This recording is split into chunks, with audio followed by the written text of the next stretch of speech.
The Phantom Archives of Edgar the Architect, and Schale by Gen Kagami. Volume 5, Paris+Reims. The Cloister of Flames. Afterglow of the Abnormality. Untethered from the concept of time, the genius architect Edgar and the pearl-haired youth Schale wander through eternity, retaining their youthful, exquisite forms. Across eras, they traverse the world's renowned architectural works and the maddening constructs Edgar himself once assembled. This is a tranquil, decadent journey through phantom architecture, dissecting space, light, gravity, and the anomalies lurking within through cold, unflinching logic. 1. Sanctuary Revelry and the Dreams of Architecture. Le Caveau du Palais, an old bistro breathing in the shadows of the Place Dauphine on the Ile de la Cité. From a blackened iron skillet, pale blue flames suddenly roared to a violent height, the frenzy of fat and cognac exploding in a steak au poivre flambé. Schale, his pearl-coloured hair lustrous under the dim lamplight, directed his ennui-laden eyes toward the flickering of those flames. Enveloping his fragile shoulders was an ultra-thin charcoal cashmere knit, its neck opening decadently deep. The white porcelain arms peeking from carelessly pushed-up cuffs, and the defenceless hollows of his collarbones were faintly flushed, struck by the burning heat of the alcohol. "Hey Edgar, I always think this, but the blue flame spreads so quickly, it's like fireworks." Schale, pulling up the sleeves of his charcoal cashmere as if they were too much to handle, tossed the stimulation of savage pepper and dripping red meat into his defenceless lips, one after another, as if devouring sweet confections. When I put it in my mouth, the stinging pepper feels terribly sweet. This red wine we're drinking together smells like old earth too. Even the raw act of dropping the violent savour of meat and the heat of wine into his viscera melted into his languid silhouette, precipitating into the darkness of the bistro as a decadent allure. Edgar, in an impeccable outfit of a dark grey waistcoat over a white cotton shirt woven at 120 count, quietly slid his silver knife, carving the rose-coloured meat sealed by a perfect fire with the chilling precision of an anatomist. Set fire to the cognac's alcohol to char the surface instantly. Through the mercilessly destructive violence of flame, unnecessary moisture is driven off, sealing only the essence of flavour within. In response to the question of how meat should be handled, this chef has presented the most vivid resolution: the control of fire. It pairs quite well with this premiere pomade. He drained the wine remaining in his glass with satisfaction. But fire always harbours a hunger to burn away every space. It is a fine night. "Shall we take a walk, Schale?" The two rose quietly.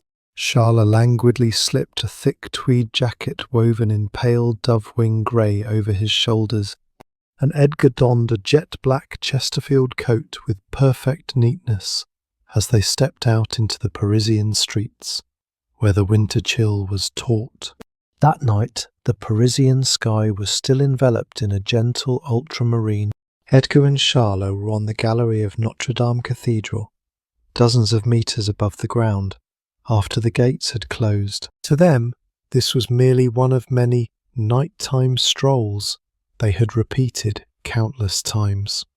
The infinite patterns woven by Gothic stonework, the strange silence of the gargoyles staring down at the Parisian streets submerged in darkness. This gargantuan stone vessel was like a familiar bedroom, gently enveloping them as they existed outside of time. "Hey Edgar, look! Someone left a cigarette butt on the tip of the chimera's nose." How ill-mannered. Foo-foo, likely a forgotten item from a modern pilgrim. Schale Don't lean out so far. Your fragile body would shatter easily if slammed against the cobblestones. At Edgar's words, Schale gave a mischievous smile. They were merely staying outside of time. They were by no means invincible. Bones break if they fall from a height, and sharp blades easily rend that white skin. However, no matter how deep the wounds they sustain, they can never reach the exit of time that the rest of the world overtakes. Hey Edgar, when was the first time we came here? I believe it was around the time Viollet-le-Duc had just finished this spire. Back then the entire city was sootier, and the sound of horse carriages echoed even up here. A nostalgic conversation, but that tranquil time was brought to an abrupt end by an abnormal heat thrusting up from beneath their feet. 2. The dream of the object. The first thing they felt was a faint vibration transmitted through the stone walls. It was an eerie trembling, as if a gargantuan heart were slowly pulsing in the depths of the cathedral. In the air, a scorching yet somehow nostalgic stench of iron began to drift. Schale, it comes. The architecture has begun to dream of us. Simultaneously with those words, the interior of the sanctuary writhed as if it had begun to breathe like a living creature. On the stone floor of the gallery, the figures of medieval craftsmen swinging chisels were suddenly hallucinated. The stained glass of the rose window emitted a primary brilliance of the 13th century, impossibly vivid, and that light felt hot enough to sear their skin. Schale flinched at the heat and closed his eyes.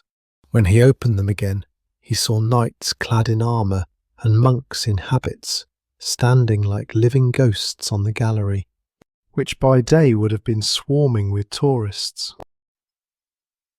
These are the memories of countless times harboured by this architecture.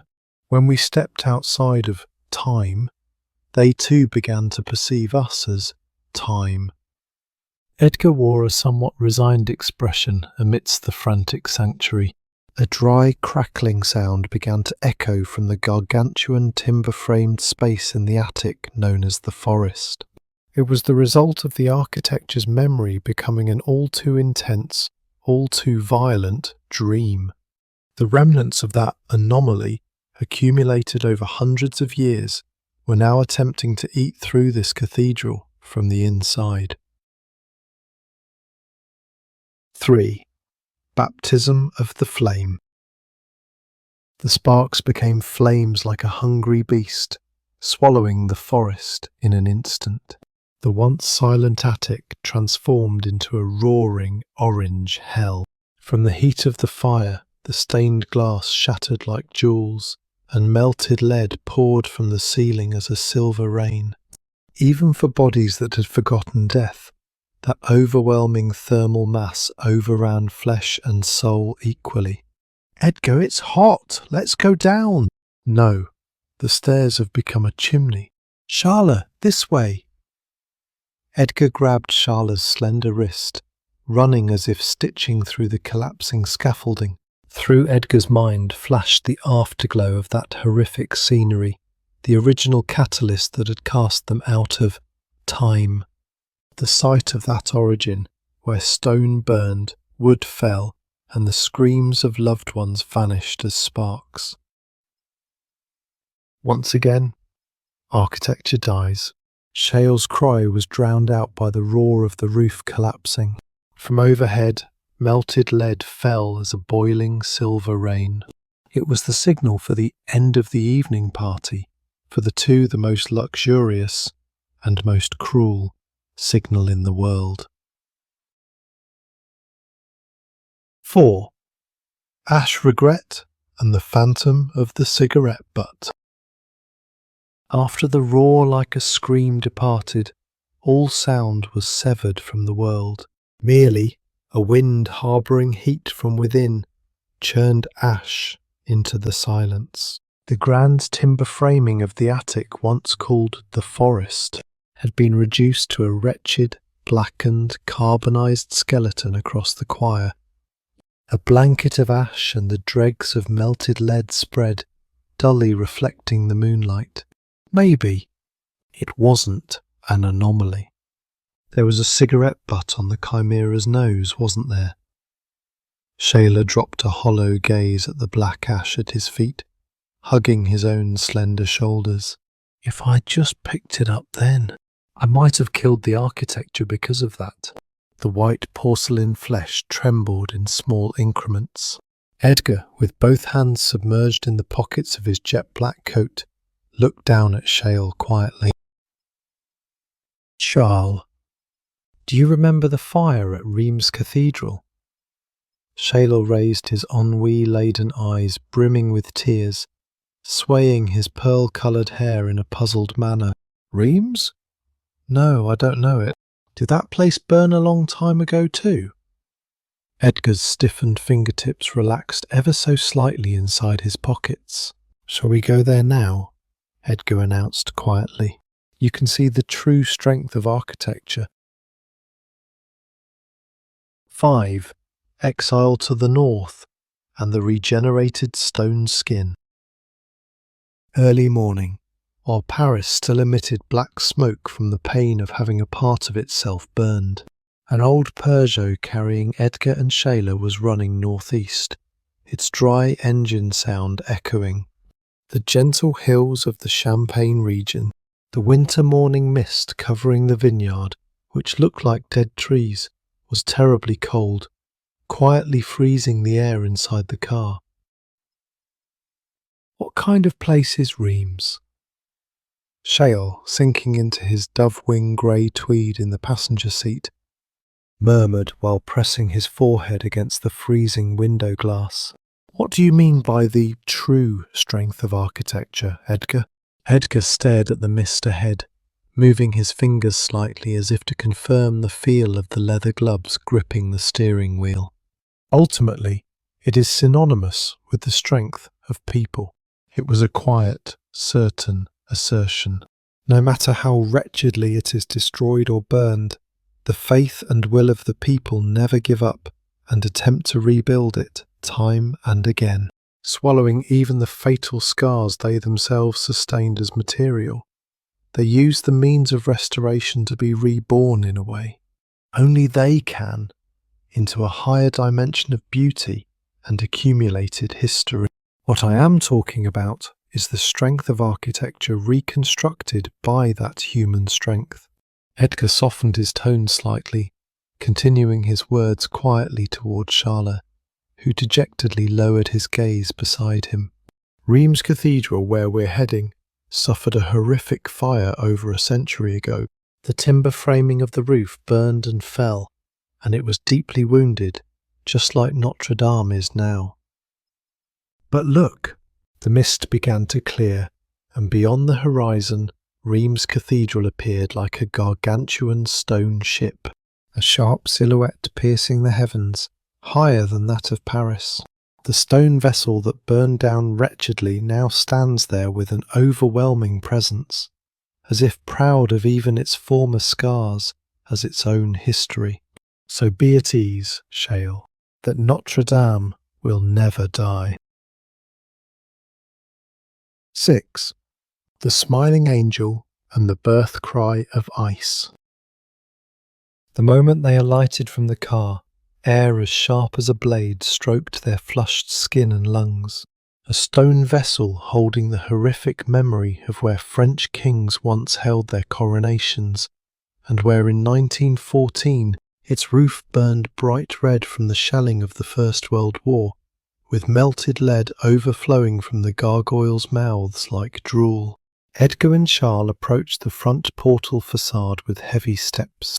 On the exterior walls of the sanctuary, new, repaired white stone and old stone, reddened and cracked by the hellfire of a century ago, were mixed like an irregular mosaic. At the portal on the front left, stopping before a single stone statue, Edgar quietly spoke. Look at that statue of an angel. The smiling angel. Schale. We came to see her. the head that should have been shattered into powder and lost. But the smiling angel, reconstructed after the war by joining countless fragments, stood there now as if nothing had happened, with painful scars of joining remaining at her neck. She's smiling. Schale swayed his pearl-coloured hair, narrowing his eyes as if being sucked into the expression of the stone statue. She's smiling as if she knows that hell we saw in Paris, Edgar. Schale's voice trembled slightly. A stone statue that should have experienced death, having once had its head fallen off. But she overcame death and was revived, harbouring a deeper smile. Edgar. Somehow. I feel like I know this place. Schale staggered back a few steps, tightly gripping the chest of his dove-grey tweed with white porcelain fingertip. His eyes remained fixed on the smiling angel. That's right. That day. I heard the sound of the angel's head falling. A very beautiful sound.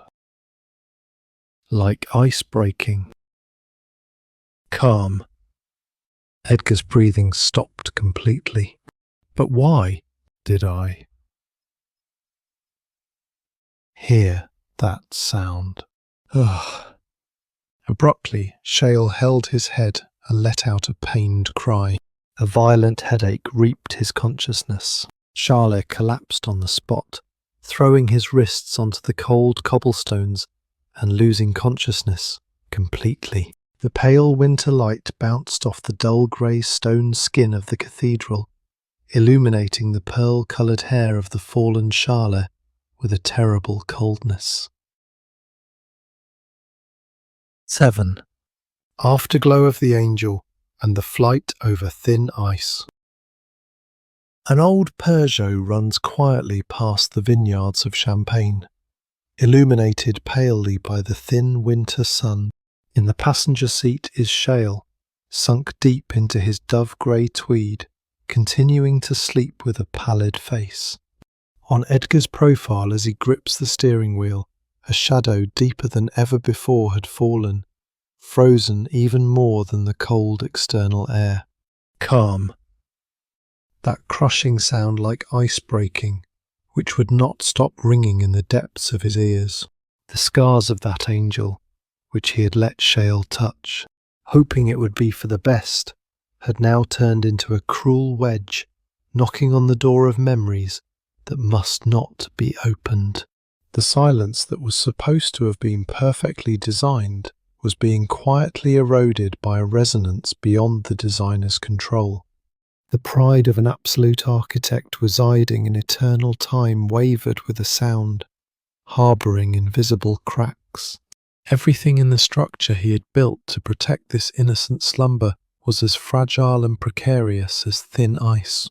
Leaving behind only the lingering resonance of the dry engine, Edgar's car sank quietly beneath the bottomless grey winter sky. End of Volume 5.